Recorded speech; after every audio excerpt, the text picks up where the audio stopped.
আমি যখন 147 টাকার কথা বলতেছি তখন ধানের মন ছিল 6 টাকা থেকে 8 টাকা।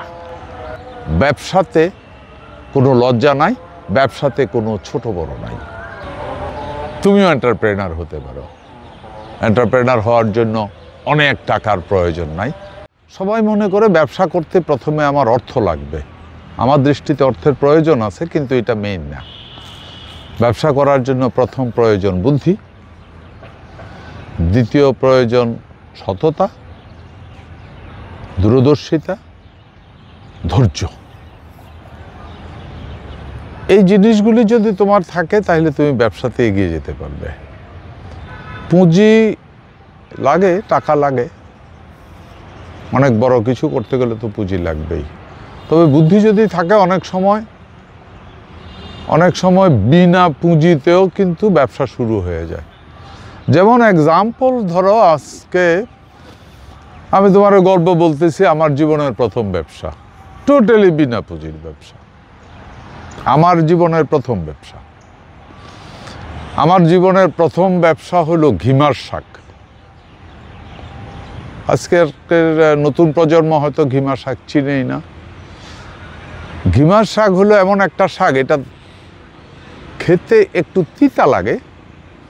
আমরা যখন ছোট ছিলাম তখন এই সিজনে মেনলি একটা রোগ হইতো, সেটা হলো জল বসন্ত বলে, কমন হইতো। আমার শরীরে অনেক দাগ আছে, এই জল বসন্তের দাগ। তখন এত ডাক্তার ছিল না, গ্রামে গঞ্জে কবিরাজ ছিল। কবিরাজেরা সাজেস্ট করতো যে যখন এই ধরনের এই সিজন আসলে তিতা খাবেন, যেমন করল্লা, উদইয়া, ঘিমার শাক। করল্লাও ওই সময় এত অ্যাভেলেবেল ছিল না সবজি হিসাবে, মেনলি নেচার থেকে নিত মানুষ সবজি। এর ভিতরে ছিল উদইয়া, ঘিমার শাক। সো গল্পটা এমন বললে অনেক লম্বা হয়ে যায়, তারপরে আমি এটাকে শর্ট করে বলি। একদিন সন্ধ্যার সময় আমার নানার বাড়ি আর আমাদের বাড়ি মধ্যখানে একটা গ্রাম।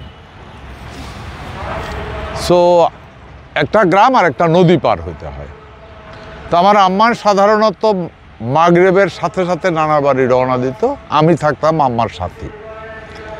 আমাকে নিয়ে যাচ্ছি নানার বাড়িতে। ওই যেই নতুন নদীর উপরে, ছোট্ট নদী যেটা ঘুঙ্গাজুরি নদী, এটার উপরে ব্রিজ হয়েছে, তখন পাকা ব্রিজ। তখন নদী দিয়ে নৌকা যাইত, পাতিলের নৌকা, ধানের নৌকা, এগুলি কিন্তু আমাদের এলাকা থেকে নোয়াখালী পর্যন্ত যাইত। যার জন্য ব্রিজ করলে ব্রিজ অনেক উঁচা করতে হইতো। তো ব্রিজ উঁচা, আমার ব্রিজের এই পারে একটা ছোট্ট টং দোকান ছিল, কমন চা পান বিক্রি করতো আর চকলেট বিক্রি করতো।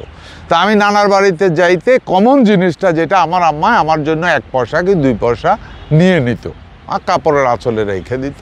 কারণ জানতো যে আমি ওই দোকানের সামনে গেলে একটু বাঁকা হোমো 2টা চকলেট কিনে দেওয়ার জন্য।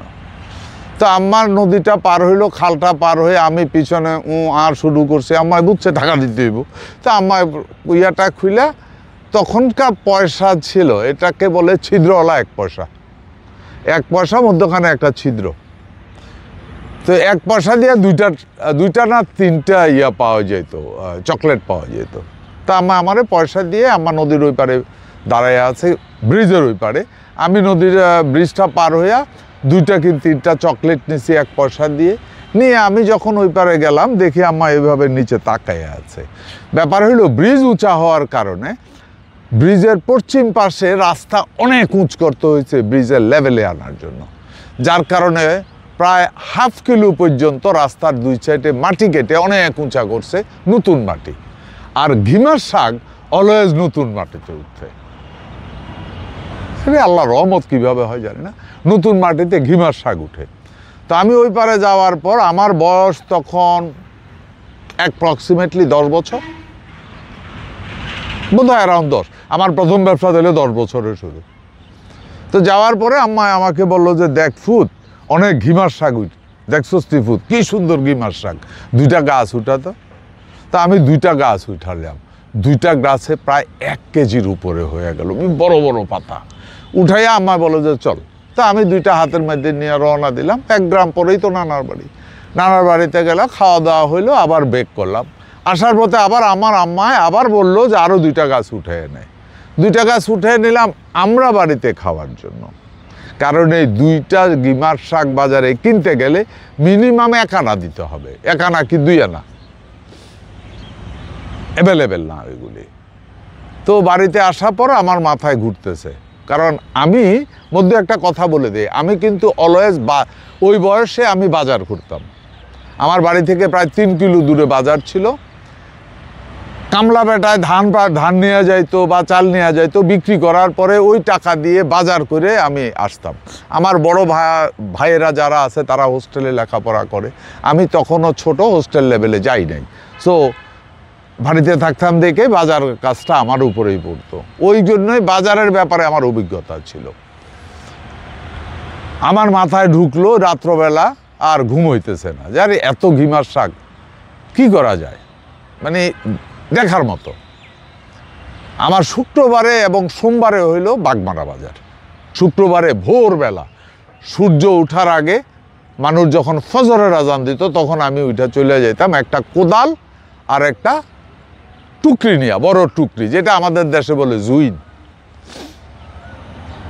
তো ঘাস কাটার জুইন যেটা, ওইটা নিয়ে চলে গেলাম।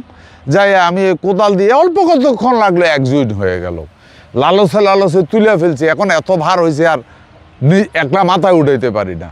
এক ভদ্রলোক আসলো, আইসে আমারে বলল, আমি বললাম যে কাকু আমার এটা একটু উঠাইয়ে দিবেন, তো উঠাইয়ে দিল।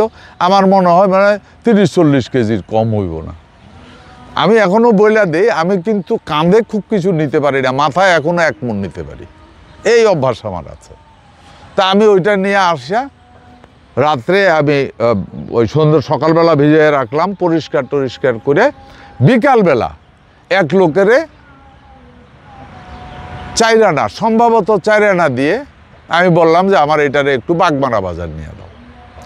তো সে এটা ভাড়াইয়া বাগমারা বাজার নিয়ে দিল। বিশ্বাস করবা, একটা গাছ প্রথম শুরু করলাম 1 আনা করে, দেখলাম হুড়মুড় করে সবাই কিনতেছে, পট করে দাম বাড়াইলাম 2 আনা, চাহিদা ভালো। আমার এটা মতো এত সুন্দর পাতাওয়ালা নাই, আমি 2 আনা করে বিক্রি করলাম। এইভাবে আমার যতটুকু মনে পড়ে আমি প্রায় 1-1.5 মাসে এই 1/4 কিলোমিটার বা হাফ কিলো যতটুকুই ছিল সম্পূর্ণ ঘিমার শাক রাস্তার 2 পাশে পর যা ছিল সব আমি উঠে বিক্রি করে দিছি। এটার প্রত্যেক বাজারের আগের দিন শেষবেলা যাইতাম, এরপরে আমি ভাল লয়ে যাইতাম, উঠাইয়া 2 ঝুন পুরাইয়া কেউ একজনে দিয়া ভাড়াইয়া নিয়ে আসতাম এবং ওই পরিষ্কার করে নিয়ে দিয়ে বিক্রি করতাম। আমার জানা মতো 1 মাস কি 1.5 মাসে আমি যদি ভুল না করি ক্লোজ টু 150 টাকা, হয়তো 147 অর সামথিং, আমার প্রথম ব্যবসা, আমার মেমোরিতে আছে সম্ভবত 147 টাকা। এখন তোমার কাছে প্রশ্ন আসতে পারে 147 টাকা, এটা একবার নাস্তা খাইতেও চলে যায় না বাপ। আমি যখন 147 টাকার কথা বলতেছি তখন ধানের মন ছিল 6 টাকা থেকে 8 টাকা।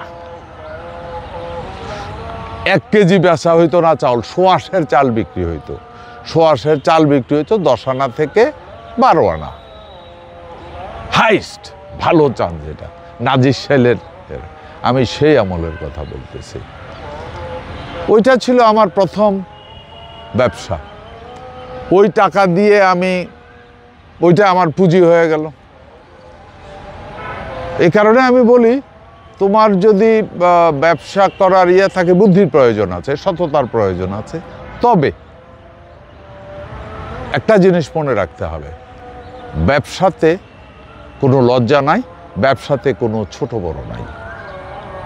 ব্যবসাতে লজ্জা নাই, চুরিতে লজ্জা। আর ব্যবসায় ছোট বড় কিছু নাই। সততা নিয়ে, ডিটারমিনেশন নিয়ে, ধৈর্য নিয়ে সামনে প্রসিড হও, তুমিও এন্টারপ্রেনার হতে পারো। এন্টারপ্রেনার হওয়ার জন্য অনেক টাকার প্রয়োজন নাই, আবারও বলছি প্রয়োজন বুদ্ধির।